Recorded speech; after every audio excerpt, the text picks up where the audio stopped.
Hey everyone, it's Tuesday, June 17. Thanks for joining us. I'm Benit Brach here in the CBC Vancouver newsroom. Let's get to your top headlines this afternoon. Well, Vancouver City Council has unanimously voted to rename a street in Vancouver's Kitsilano neighborhood. It's what members of the Musqueam Indian Band call a step forward for reconciliation. So Trutch Street will be renamed Musqueam View Street in English and Shwakmiam Awesome in the Musqueam Indian Band's language. It comes after a unanimous vote in July 2021, where the City Council voted to replace the name of the street, which was originally named after BC's first Lieutenant Governor, Joseph Trutch. It's being renamed because of Trutch's racist policies against Indigenous people. Those include drastically reducing the size of reserves and refusing to let Indigenous people purchase land from those who are non-Indigenous. Well, this is a street renaming. It means a lot more to Indigenous people. It means that the young people can grow up seeing their language in public view and be proud of who they are. It means people can have conversations about the Hunkaminam language. But more importantly, we are working to undo the harms of the past by creating a future and a present that celebrates and holds up Indigenous peoples. The street runs 16 blocks from around the water at Jericho Beach to near Carnarvon Park. And BC's opposition leader, John Rustad, is alleging that former BC Conservative MLAs are attempting to blackmail his party's MLAs and staff. So in a letter, he's accusing them of threatening to release materials, including secret phone recordings and text messages. Rustad doesn't say who, but among those who've left the party, Dallas Brody, she commented on it and called the letter wild lies. We heard from one BC's chief of staff today. There's absolutely no substance to these wild and false and defamatory claims of blackmail. Dallas Brody and others have said, listen, if John Rustad has a single shred of evidence to support his claims of blackmail, let's see it. There's no evidence because it didn't happen. One BC is suggesting that Rustad is attempting to distract from the Conservatives' annual general meeting in March and allegations that it was stacked to allow Rustad to stay on as leader. Rustad has denied that, and it's also unclear if the Conservatives will notify the police about this. And West Vancouver police have confirmed the body of a man who drowned in Cypress Provincial Park has been recovered. The 29-year-old was swimming across Cabin Lake with his fiancée on Sunday when witnesses reported seeing him struggle. Police say the Burnaby man's body was found yesterday, and the BC Coroner Service has now taken over that investigation. Meanwhile, in a separate incident, a man is still missing after an SUV crashed into the Squamish River on Saturday. 3 occupants, they were able to get to safety, but RCMP say there has been no sign of that vehicle or the missing person. The search is on hold while the river water levels are very high and fast, but the incident is still being investigated.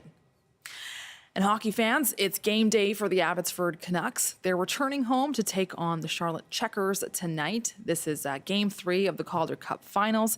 The series, it is currently tied 1-1 after 2 overtime away games. That puck drop is happening at 7 p.m. today. And that's what we have for you so far. You're watching CBC News BC. I'm Benit Brach. Coming up next, BC Today.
Good afternoon. Thank you for joining us. Well, Ukraine and the Middle East are dominating discussions at the G7 summit. We'll get you caught up on the latest from Kananaskis.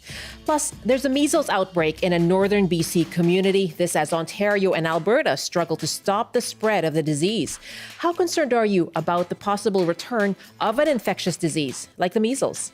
After 12:30, artificial intelligence is on the official G7 summit agenda. What are your concerns about AI as it continues to transform society? We'll have two experts take your calls. I'm Michelle Elliott. Welcome to BC Today.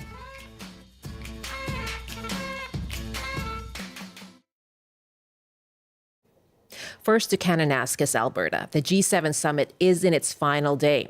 U.S. President Donald Trump left late yesterday, citing a need to focus on the conflict in the Middle East. 6 of the G7 leaders remain to move forward with talks. But they are facing increasing global tensions. Today, Ukrainian President Volodymyr Zelenskyy arrived at the summit as an invited leader. Ukraine's capital, Kyiv, suffered a Russian attack yesterday that flattened a section of an apartment block, killing at least 16 people and wounding 124 others. This morning, Prime Minister Mark Carney announced a series of new measures to support Ukraine, including sanctions on Russia and an additional $2 billion in military aid. Canada is also extending a $2.3 billion loan to Ukraine to help build its infrastructure. Here's Mark Carney speaking to reporters alongside President Zelenskyy. Canada is announcing today several measures, sanctions, first and foremost, against a number of individuals in Russia, against over 40 entities in Russia and beyond that are trying to contribute to the evasion of sanctions, the sanctioning of over 200 vessels in the shadow fleet that Russia is using, again, to try to evade these sanctions. That's the first thing. The second is we are providing additional military assistance, drones, helicopters, broader munitions, over $2 billion worth of assistance directly to Ukraine. And thirdly, we are dispersing the next tranche of the loan based on the frozen Russian assets, over $2 billion as well. Volodymyr Zelenskyy described yesterday's attack as one of the most horrific attacks on Kyiv since the start of the war. Ukrainian officials declared a day of mourning on Wednesday for the victims. Zelenskyy addressed this today with Mark Carney. Thank you for your very important words, warm words, and supporting Ukraine. Of course, condolences to our families. Really, our families had very difficult night. One of the biggest attacks from the very beginning of this war, 440 Shaheeds, Iranian drones, and 32 missiles, including ballistic. And I was on direct connection during the flight with all the ministers and of course with the chief of air defense, and really it was a big attack on civilian infrastructure, on people, just people.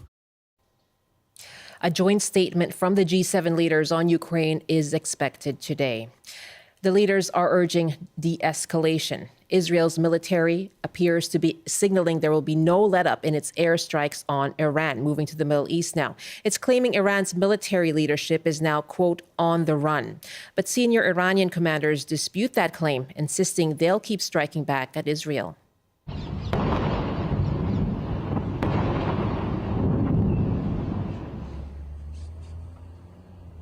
This footage we're playing shows Israeli air defenses firing at another wave of incoming Iranian missiles. Israeli forces estimate Iran has fired more than 400 ballistic missiles since last Friday. Here's Donald Trump now taking questions from reporters yesterday on board Air Force One. There's reports that you want to send the Vice President and Steve Witkoff to meet with the Iranians and have discussions. Is that something you're considering? Not sure yet. I may. Depends on what happens when I get back. What specifically is better than a ceasefire? What are you looking for here? An end. A real end, not a ceasefire. An end. So something that would be permanent? Yeah, or giving up entirely. That's okay, too. Are you close there? Is that possible in the next 24 hours? Why not? Certainly possible.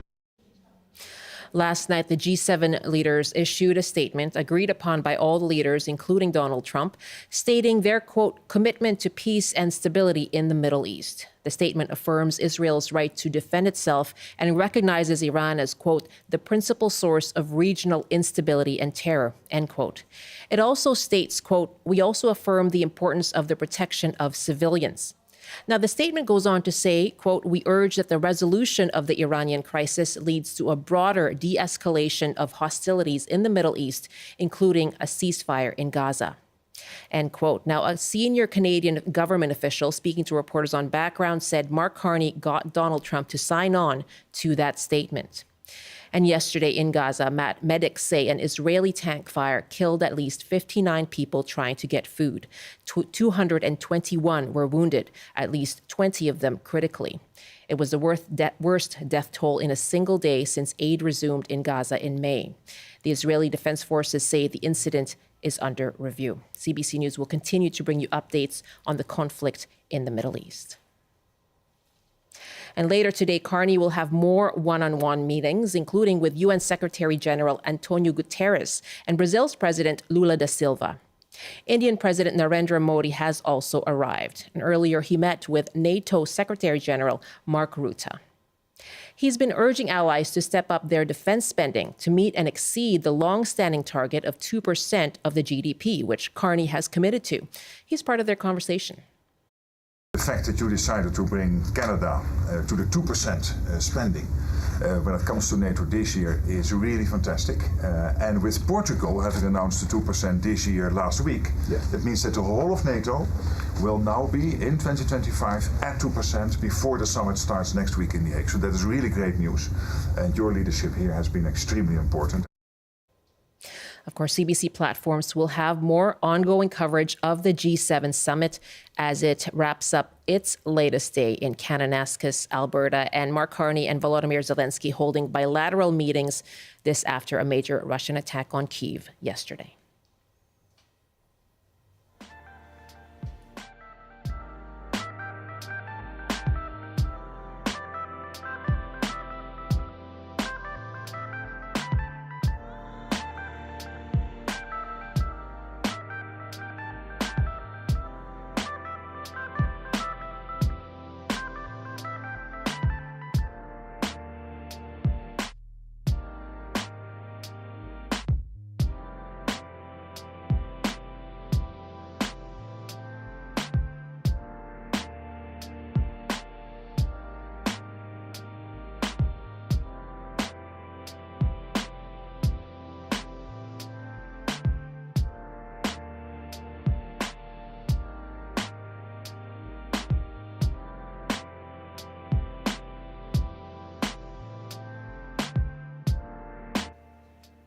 .12:14 now. You're with BC Today. Thanks so much for being with us. I'm Michelle Elliott. Northern Health is dealing with a measles outbreak in the small community of Wonowon, northeast of Fort St. John. The health authority says the initial case looks to have been travel acquired, and a total of 18 measles cases have so far been confirmed. But Northern Health believes the disease is now circulating in the community, including in Fort St. John. Dr. John Kim is the Chief Medical Health Officer for Northern Health. We've seen the measles that both in Alberta and in Ontario that it can be the larger that kind of cluster and outbreak, particularly with a high attack rate for the susceptible populations.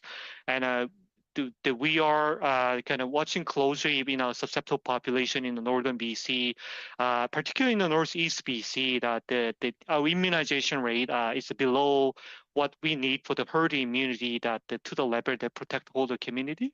So we are watching closely to ensure that it can respond to the situation and protect our community. I think that there are probably kind of two parts particularly important. One part is that immunization, particularly reach out to the vulnerable and susceptible population. The other hand is that as the situation evolves, we need to ensure we provide the care for people who potentially are more severely ill, particularly those children and infants under 5, and also the infant who might not have received the immunization yet. So those are two things that we are particularly watching out for. Now, this outbreak is being watched closely, especially in light of outbreaks in Ontario and Alberta. Alberta's measles outbreak's now the worst in nearly half a century, and 868 measles cases have now been reported since the outbreaks began back in March. Well, we're asking you, what are your questions about the measles outbreak here in BC, and how concerned should people in the province be about the spread of measles? How concerned are you? You can give us a call, 1-800-825-5950, 604-669-3733. You can also hit pound 690 on your cell phone, or our email is bctoday@cbc.ca. Joining me now is Katrina Plamondon, a nursing professor at UBC Okanagan with a background in public health practice and global public health research and policy work. Katrina, thanks so much for joining us. Hi, Michelle. It's nice to be with you again today. Yes, welcome back to the program. How concerned are you about this, the fact that measles is now circulating in a community in northeastern BC? Yeah, I think very concerned.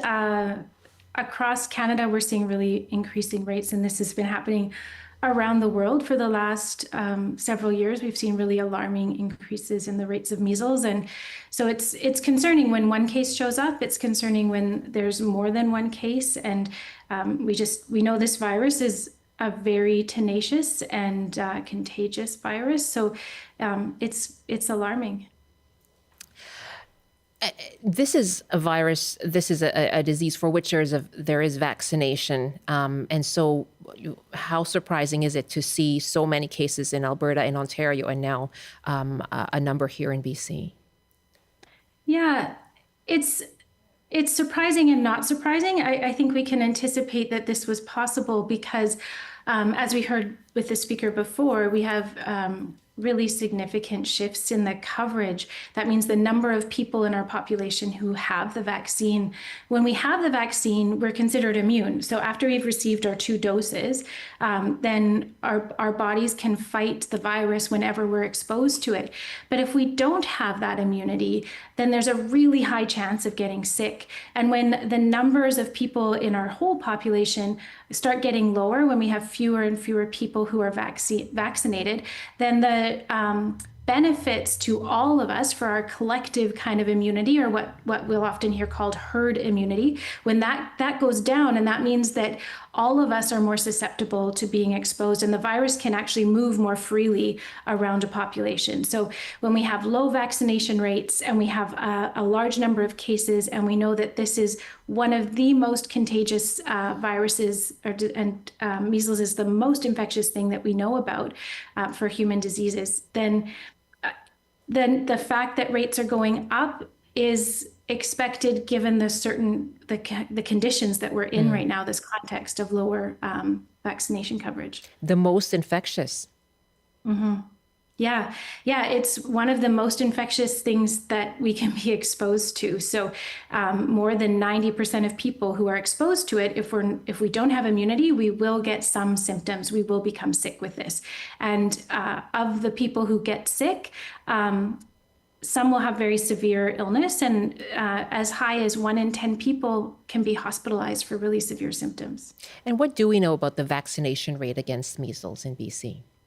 Mm-hmm. Yeah, in BC, we've had a steady decline in vaccination coverage. So our rates vary from as low as around 60% to around, on average, about just over 70%.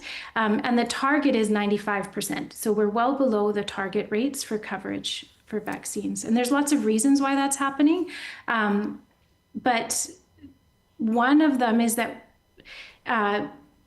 we just haven't seen, we've had the benefit of having higher rates for a long time. So we have not seen these kinds of outbreaks of measles for quite some time. So the fact that we have lower rates now is a kind of a mix of many different things, but I think that's part of it, is that the vaccine has been so effective that we haven't had to really deal with this for generations, actually. It's not being top of mind because the vaccination has been so effective. Yeah. Let's take a call now, asking you what are your questions about the outbreak of measles, an outbreak now in northeastern BC, this amid Alberta and Ontario struggling to stop the spread of the disease there. What are your questions about it, and how concerned are you about the spread of measles? 1-800-825-5950, 604-669-3733. You can email as well, bctoday@cbc.ca. My guest is UBC nursing professor Katrina Plamondon. And let's take a call from Aldergrove now, and April is on the line. Hi, April. Welcome to the show. Hi, thank you. I was just saying, we have a routine, immunization schedule for infants and children. Mm-hmm. We routinely recheck women when they have children with blood work to see if they have taken up immunity. But we're missing a huge chunk of the male population, and we're never checking in with them and updating them and checking, that their bodies have taken up the immunity as well. So I feel like systemically, there's definitely an opportunity there that hasn't really been touched. Yeah, that's a really interesting point. So about, and women too, who aren't pregnant. So this is, it's about access to getting checked, or just reminders about vaccination. I wonder that too. We know about the kids' schedules, the infant schedules, but what about for adults? April, thank you so much for raising that. Really good, really interesting point in Aldergrove. Yes, Professor Plamondon, what about that? What do we know about how we track vaccination among adults? Yeah, what we do is we rely on really reliable and robust data from around the world about how effective the vaccine is.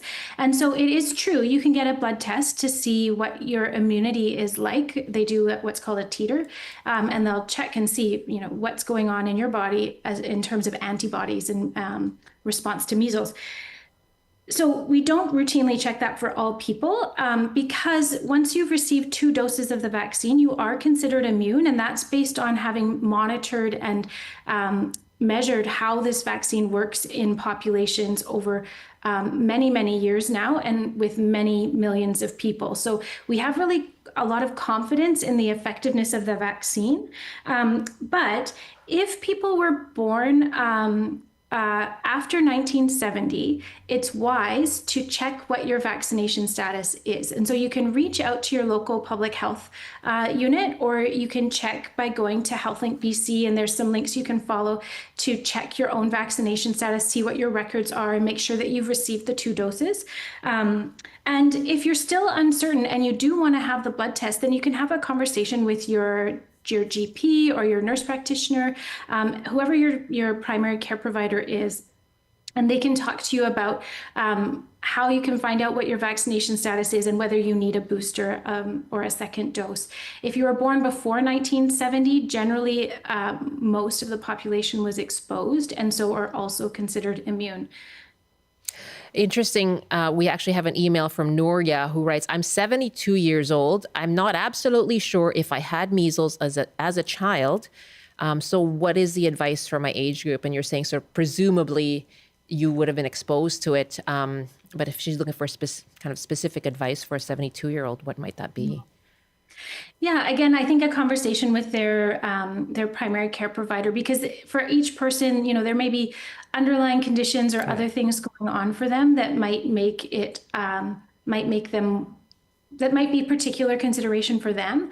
So I wouldn't presume to give advice to her particularly, but generally the way that it's dealt with in terms of a public health strategy is that people born before 1970 are considered immune, and people born after 1970, if they've received 2 doses, are considered immune. So check your vaccination records, have a conversation, ask your questions, because I think a lot of times too, people get worried about not being heard or not having their questions answered. And so take the time to write your questions down, bring those with you to your appointment, and ask where you can get more information. So there's lots of great resources that might be tailored to your specific health circumstances, and it's worth taking that time to ask. And if your own GP or nurse practitioner doesn't have the information, they should be able to direct you to a place, or they will go to someone who will. So don't be shy about asking the questions. have them prepared before you go. Take the time you need to understand really what you need for your own particular health circumstances. And we have another question about someone who's not sure whether they only got one shot or two. This is someone who was vaccinated in the 1990s. And I presume you'd recommend go to HealthLink BC, find your records there. I want to ask, go ahead. Pardon me, go ahead. Or if you can't find it electronically, you can reach out to your local public health unit and they'll help you find it. Okay. We don't know really specifics around the 18 cases right now in Wonowon, but what are your thoughts, given the decline in vaccination? Since the COVID pandemic, there has been that vaccine skepticism that was an issue at the time as well. What are your thoughts around that, and what role it might be playing as we see measles rising? Yeah, I think there's two pieces to that. So one is during the course of the pandemic, there was a lot of interruption to routine immunization schedules. Around the world, some children had no access to their routine immunizations. And sometimes it was because clinics weren't open or weren't available. So there were many disruptions that have contributed to this rise in or the decrease in vaccine coverage at a population level. And then the other piece you bring up is a really good point about vaccine skepticism and hesitancy. And I think we've never really been in a moment where there's been so much public dialogue and sometimes divisive and polarized dialogue about vaccines and what they mean for us and how they work in our bodies. And people have more questions sometimes than they've had answers for. And we've also had some scares, some fraudulent information circulating about vaccines, which understandably caused concern for some parents. And it might be that they've heard about some of this, but haven't had their concerns addressed or responded to, or their worries about it because of the information that they heard. Even if it was wrong information, it sticks with them. So they have big questions and they haven't always felt heard. And so I think we have a real responsibility right now as a public health community to listen to what people's worries are, to make sure that information is clear and available and that parents have what they need to make good choices for their kids, because everyone is trying to do their best to keep their kids well and safe. And sometimes we just might not know the severity of the disease. We might not know the risks of, and so when we're weighing those risks and benefits of whether to take a vaccine or not, I think we really need compassionate and clear, like safe spaces for good conversation about what information is available and how can we make the best choices for our kids and for ourselves. Let's take one more call here from Denise in Kamloops. Hi, Denise. Go ahead. What's your question? I wanted to ask, is the measles life-threatening? Mm-hmm. Yes, it is. Yes. It is a very serious illness. When I'm in my 70s, and I had measles as a child, and it was no big deal. I just wondered why there's so much fear-mongering going on around measles. I really don't understand this. I think maybe it's because you want to push the vaccines. Is that it? Maybe pushing that? Denise, thank you very much for the question. So tell us what makes measles life-threatening and why that might be incongruent with her experience having gotten it as a child. Yeah, so it is life-threatening. It's not life-threatening for all people who get it. So not everyone who gets measles will have a really severe case, but some will, and especially young children, so infants and newborns, can die. And it's not so much that someone in her age group is likely to die if they got, and maybe they wouldn't even get sick at all. They might not have any symptoms if they were exposed. But a newborn child or an infant under 12 who hasn't yet had a dose of vaccine can get severely ill. They can get a serious pneumonia. They can get swelling in their brains that can cause damage to their brains. it can be life altering for those who it is very severe. And as I said before, about 1 in 10 people will be hospitalized because their symptoms are so severe. And there's no cure for measles. We can treat the symptoms, but we can't cure it once we're sick with it. We have to let it run its course. And so it's not fear-mongering that is the goal. The goal is to make sure people understand just how serious it can be for those who are most vulnerable. And the most vulnerable are the very young. They're infants and newborns. And so if you were an older child and exposed to measles, it might not have been as big of a deal. You might not have been hospitalized. Maybe you had a rash or a fever, or generally felt like you had a really bad flu.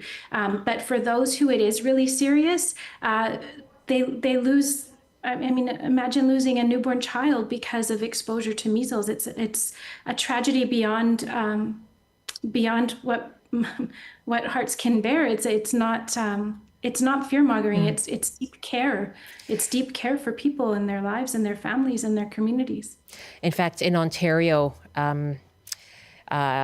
just a couple of weeks ago, they did record the death of an infant. And this was in southwestern Ontario. An infant died after being born prematurely and infected with the highly contagious virus, the measles, through the mother. And so that is exactly the case that you're talking about there.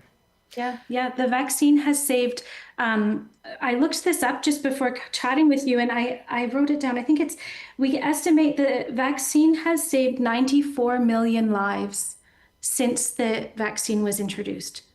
So if you can imagine, 94 million lives since the 1970s have been saved because of vaccine. That's not a desire to push the vaccine for any reason other than to save lives. Denise, I hope that answers your question. Thank you very much for the call. And Katrina, always good to speak with you. Thanks so much for joining us. Likewise, Michelle. Have a great day. You too. Katrina Plamondon is a nursing professor at UBC Okanagan. It's 12:32 now. You're with BC Today here on CBC. I'm Michelle Elliott. Thanks so much for being with us. And coming up in our next half hour, we'll talk about an item that is on the official G7 agenda, and that is artificial intelligence. We'll have two experts joining us and ask you what are the guardrails that you think are needed. What are your thoughts when it comes to the development of AI and the regulations that might be needed around artificial intelligence? It certainly is transforming our society these days. That's coming up after the CBC News Update with Rob Zimmerman.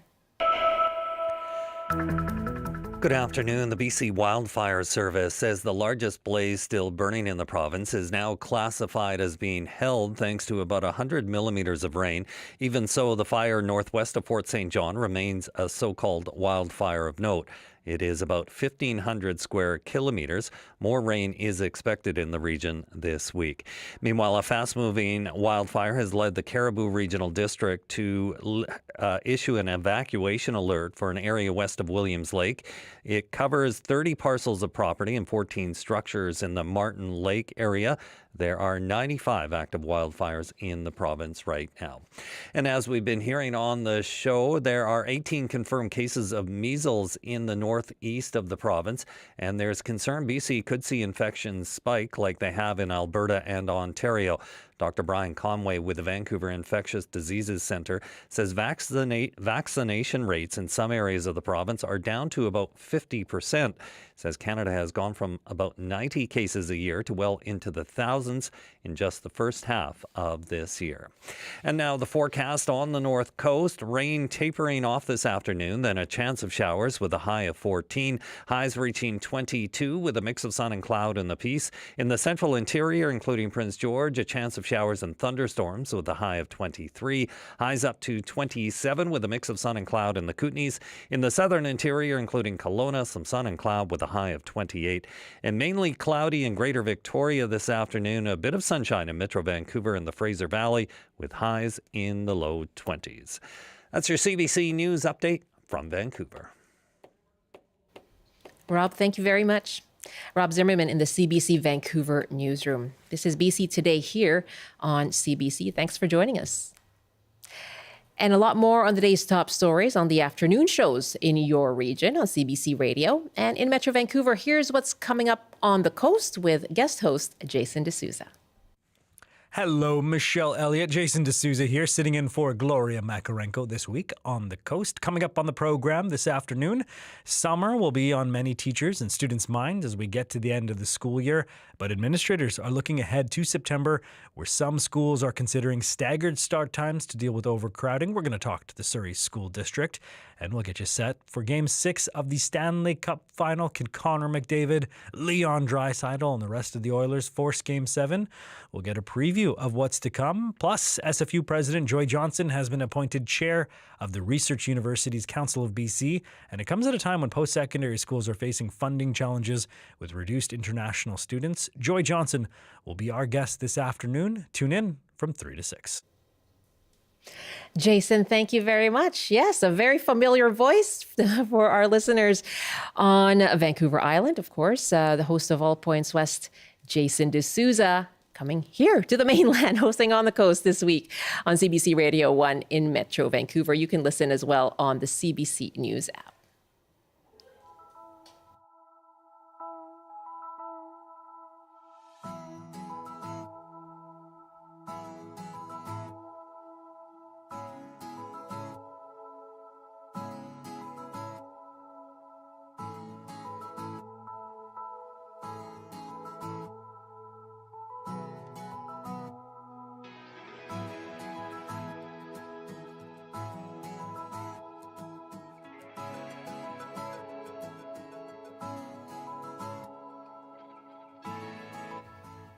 $12:37 now. You're with BC Today. I'm Michelle Elliott. Well, on the official G7 summit agenda is the topic of artificial intelligence. Now, Prime Minister Mark Carney's office says G7 leaders will discuss, quote, using artificial intelligence and quantum to unleash economic growth.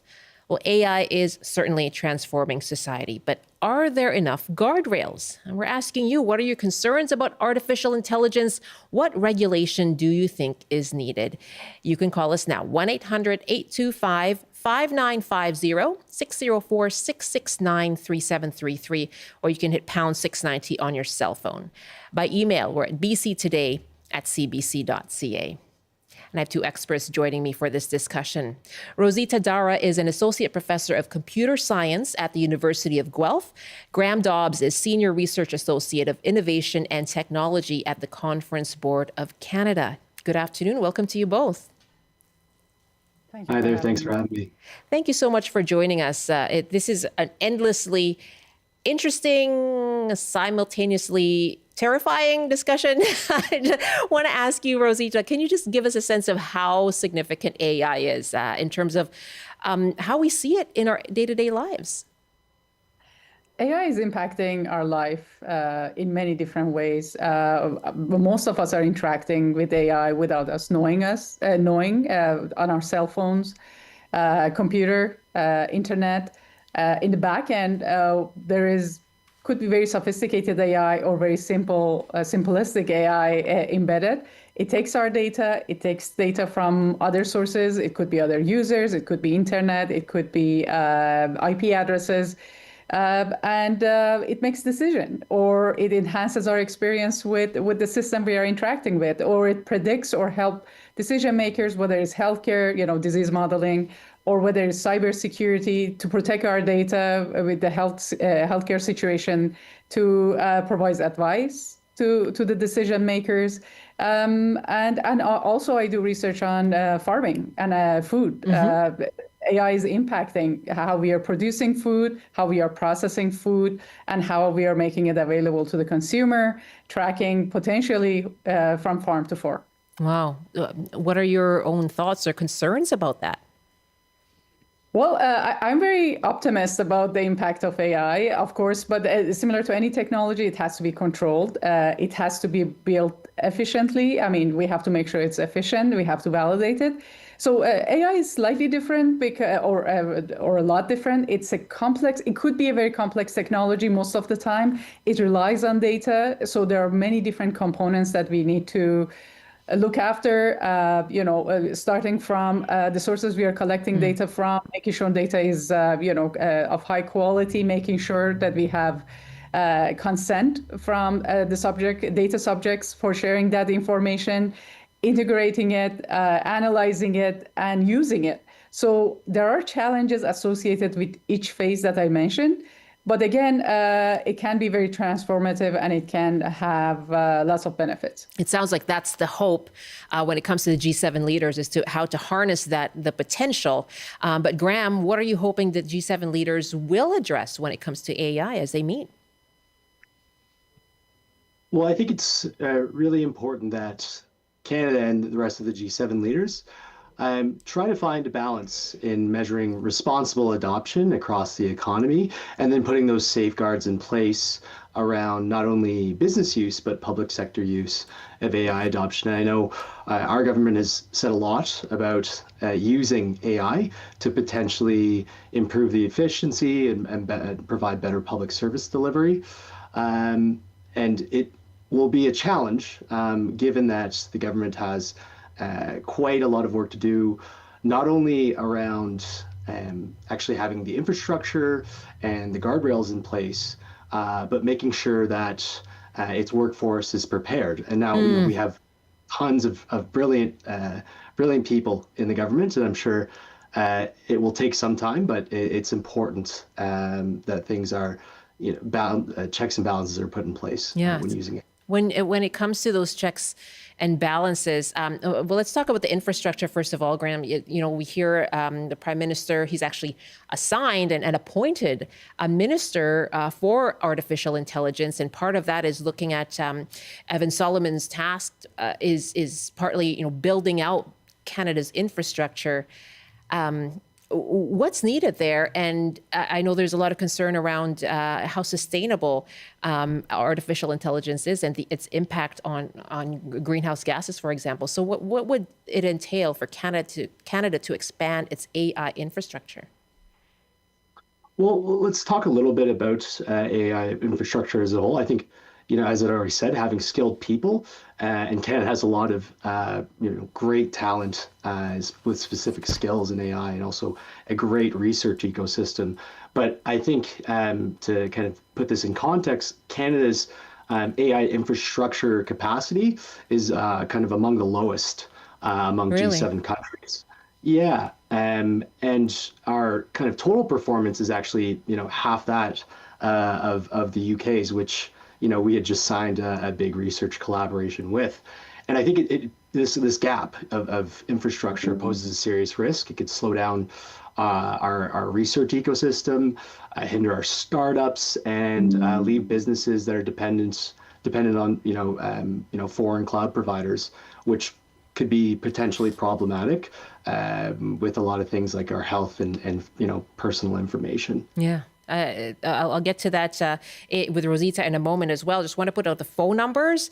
The G7 summit is slated to discuss the issue of artificial intelligence. So we're asking you, what are your own concerns around AI and what kind of regulations might we need? Our numbers, 1-800-825-5950. 604-669-3733. You can hit pound 690 as well. It's interesting that our guest, Graham Dobbs, has been talking about, skilling up workers. So if you're someone who finds that AI is impacting your work, if you work in an industry where AI is playing a role, what is the education that you need? How could you be skilled up to be able to work with AI? I'd love to hear from you as well. 1-800-825-5950. 604-669-3733. You can hit pound 690 on your cell phone. And my guest, Rozita Dara, Associate Professor of Computer Science at the University of Guelph, Graham Dobbs, Senior Research Associate of Innovation and Technology at the Conference Board of Canada. And Rozita, you mentioned earlier how AI does rely on data, right? Whether it's personal data or data on the internet. So the quality of what that data is important because, as we've heard in previous discussions, there's the concern around kind of bias that may be introduced there. What's needed to be able to address that, to make sure that what machine learning is learning is reliable? A very good point. AI relies on data. And when we talk about AI governance or ethical use of AI, a big portion of that is data. So data that we collect, it could be a number of issues. Quality is number one. One of the main reasons that we spend significant amount of time to improve the quality of data, and we may not even have the right data to start with. So that would be, so the data quality is a major issue. I think international organizations are paying a lot of attention to that in the context of agriculture and food and healthcare. Lots of standardization activities and initiatives are currently ongoing. Standardization and open access solutions as well, focusing on data interoperability, making sure that we know where the data come from, data provenance. And also we are able to integrate data and make sense of the information that's being collected. Other issues related to data is privacy. If we are collecting personal data, that's a major topic, how we are protecting individuals' privacy, protecting from identification and misuse of their information, security of that information, whether it's personal data or it is operational data. There are challenges for both. I mean, we want to make sure data is secure, and data is an asset, so we want to secure it. And also it's a national security issue as we protect food data, health data, and all of that. So these are just some of the challenges. Data sharing is another concern. We need the right regulations and legal frameworks in place to be able to share it, and making sure data is used in a fair manner. So in balanced power, organizations that have access to lots of integrated data, they are in a much better kind of advantageous position compared to data subjects or organizations that are generating data. So we have to look into business models as well to make sure they are fair as well. But again, data is fundamental to training AI. So we have to make sure it is ethical, it is high quality data that we are using. We have to ensure that we validate data at different stages to be able to rely on the AI technology. Is any of that being done right now? So for any application that we develop, we have to do it. So it doesn't matter if it is using very, very simple AI or very sophisticated AI. Making sure data is high quality is very important. I'm not sure how much data privacy is being taken seriously, but that's a very important consideration. How much organizations are securing information, for example, in farming, that's an area that's lagging. Wow. Also power imbalance, I mean, data economy, it hasn't, depending on the sector, we haven't paid a lot of attention to those. Let's take a call here from Phil in Victoria, talking about the impact of AI on work. Hi, Phil. Go ahead. Thanks for calling. Hi. Yeah, thanks. Just an observation. Ever since the invention of the steam engine, these new technologies have always promised to liberate human beings from drudgery, so that they can go on to be better humans. And the steam engine, that took over the hard muscle work, and then robots took over skilled labor, and now we're going to have thinking machines taking over the creativity and doing the paintings and writing the books and everything. So, the intellectuals thought, oh, well, the machines will never replace us. Well, guess what?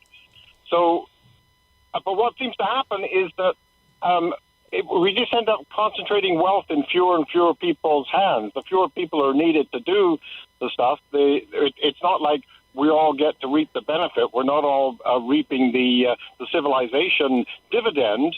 Some people are getting all of the goods, and the rest of us are just being pushed out in the cold. And so unless we can find some way of sharing the wealth of this wonderful technology, it's not really going to benefit humanity as much as we're told it will. really interesting point. It is getting very sophisticated, isn't it, Phil? So if you're talking about art and music, it is even playing a role there. So good to hear from you. And I want to go to Graham Dobbs on that. He's touched on the inequality that Rozita just talked about there. But how do we ensure that essentially people aren't driven out of their jobs, I think ultimately is what his question is, and to ensure that that there is equality there? I think that was a great statement. And I mean, to set the context for that, a majority of Canadians are quite skeptical of AI. And I think the skepticism isn't unique to Canada. I mean, across, the G7, even people worry about issues like privacy, bias, job displacement, and safety. And some of our research at the Conference Board of Canada has investigated this, especially, in the context of automating, tasks and workers as a whole. And what we found is, generally a lot of the kind of economic tasks that AI can do now won't, fully replace an occupation or a process, with the majority of work being requiring a human in the loop. And I think it's really important that we need to think about how workers are upskilled and provided new skills that allow them to work alongside AI and make their jobs maybe a little bit more creative, require more kind of critical thinking, and less so focused on tasks that are kind of routine and don't require as much kind of thought. The drudgery, I think, was what was the word Phil used. But at the same time, I don't know, I'm seeing quite a bit of AI generated content that seems realistic. It's really moved along a lot. Are we being optimistic by thinking that that's not going to be ultimately a result? More and more of our own thinking being taken up by artificial intelligence? Graham? Well,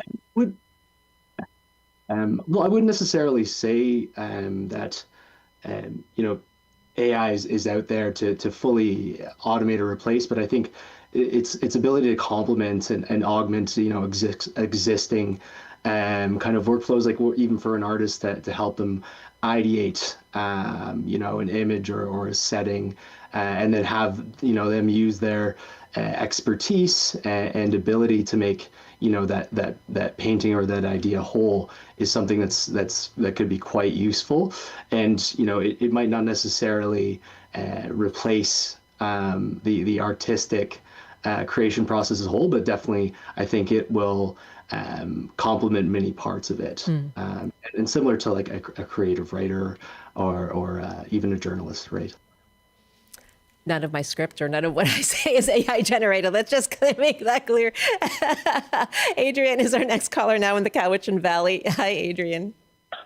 Hi, thank you for taking my call. Yeah. I wanted to say it's been personally extremely damaging and harmful that the federal government has not stepped forward in a timely manner to put up guardrails for online harassment and online abuse. The bills were promoted through Parliament for the last couple of years, and it just became more of a mudslinging show between the two political leaders in Canada, which resulted in the end on January 6th as Mr. Trudeau stepping down, which for all the reasons of maybe not disclosing things. But what got lost in the shuffle was that there were no guardrails put up to protect people who had lost security, and I'm one of those people, and it's had a significant negative impact on my life.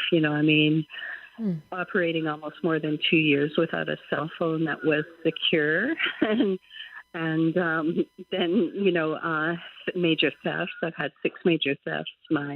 I simply went on a holiday down to the United States, and my car was armed hijacked by some people pretending to be police with a tow truck. Oh my goodness. And I know it was fake, because a couple of days later when I did show up in another town where supposedly my car was impounded at a towing truck company, that police officer, same one, came again with another guy to intimidate me it was all tied up. But really, the hacking and tracking of my whereabouts began in BC. Your privacy certainly was breached. Well, it's huge. I mean, when they stole my car, they got a lot of documents, and I've never had opportunity to report it.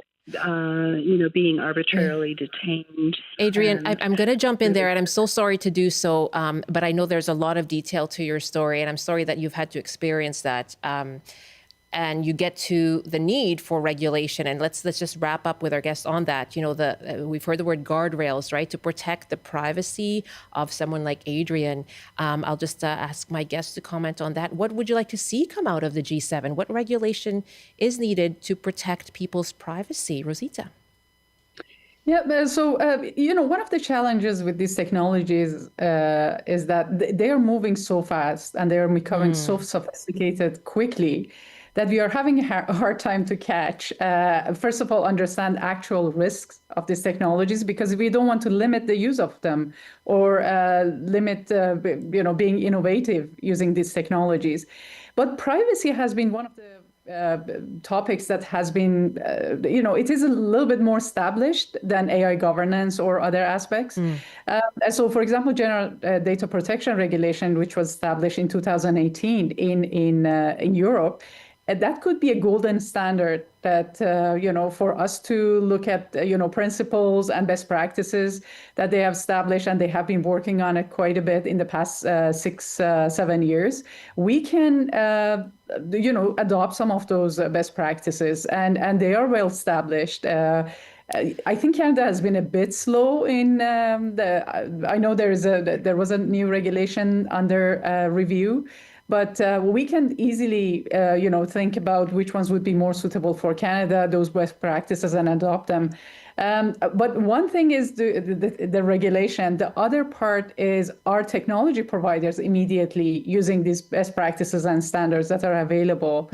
So the example that was given by the technology, it was something related to the car and and also all the data. Encryption, there are many best practices and standards existing that technology providers can use, and that's quite slow as well. Okay, so it's a matter of speeding up to catch up, and it sounds like there's a template there that perhaps the leaders can follow up on. It's a really endless topic to discuss. I hope to have you both back to talk more about this. Thank you so much for your time. Yeah, thank you for having me. Thanks for having me. That's Rozita Dara and Graham Dobbs.